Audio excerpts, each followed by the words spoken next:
Tayo, ayan. Luya!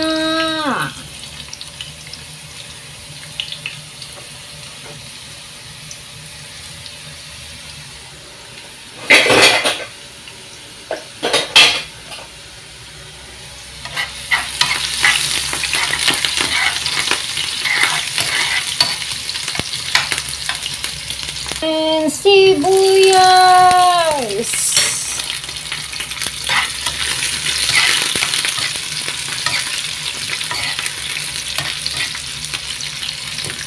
Ganyan kapag slice yung sibuyas. Yan. Para masarap tingnan. Diba? Nagbilog-bilog siya.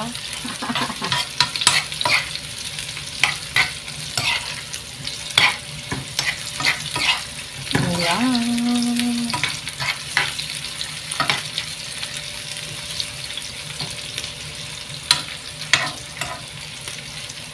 Nag-aroma na siya. Ilagay natin ang kamatis. Yahoo!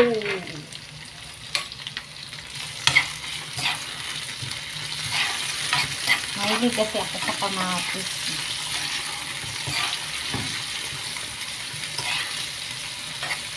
Yahoo! Yahoo! Ito ang ulam natin for today. Ginisang kamatis, luya, sibuyas, at bawang. Yun lang. Wala nang iba. Budget. Budget meal.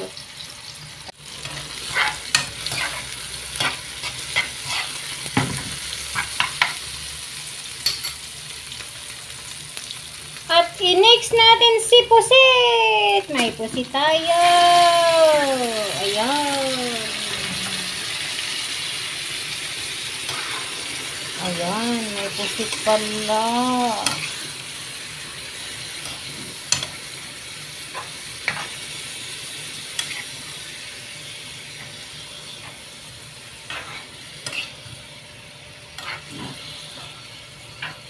Alam nyo, kapag ako'y maglilinis, yung ano nila, yung itim nila, tawag na sa amin ito, tawag ata.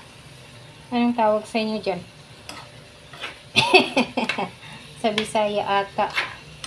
Hindi ko yan tatanggalin kasi dyan, yan ang masarap. Kung lilinisin mo yan, lahat ay puting-puti. Ano na, wala nang lasa yun.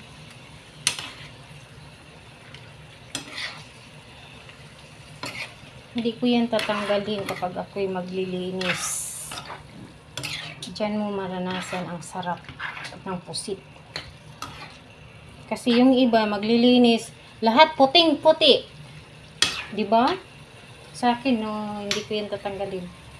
Yung ano lang, yung mga ano sa iba, yung laman, loob na ano, yun lang inaalis ko. Pero yung itim, ayaw ko yan alisin. Lagyan ko na ng timpla. Ano natin to, pakuluin na hanggang kinabukasan. Okay? Hanggang bukas pa yan. After a year, binuksan ko ulit. Ayan na siya. Kulong-kulong. Pero may sabaw siya. Ating ano yun yan. Iyaan muna natin hanggang mag-dry siya. Kasi yan ang magpapalambot sa kanya. Hayaan natin yung makulo after 2 years.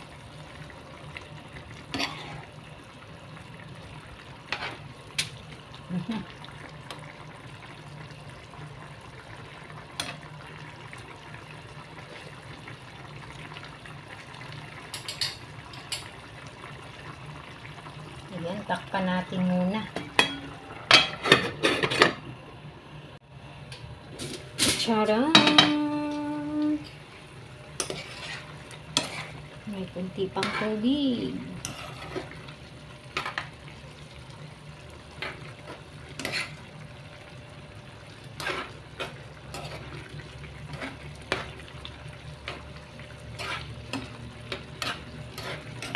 kailangan ano natin yung maubos yung tubig.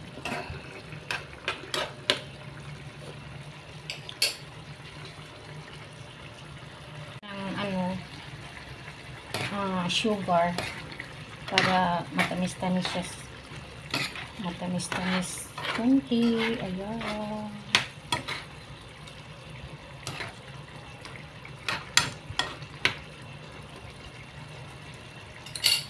At lagyan natin ng kunting vinegar.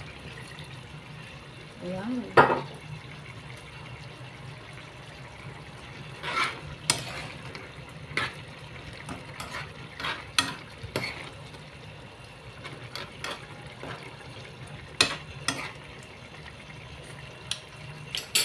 Yummy. Takpan natin. Ilagay natin ang sili dahil mahilig tayo sa kunting anghang-anghang. Hindi lang natin kinakating ay ganyan lang buo. Buo ang pagmamahal ni Pusit.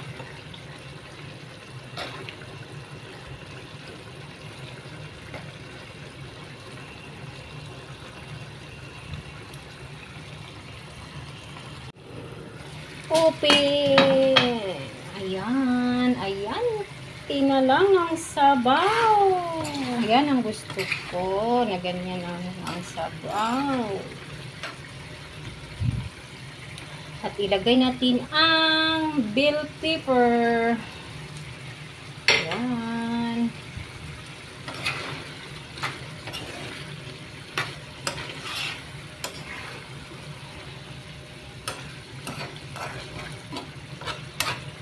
Okay na iyan.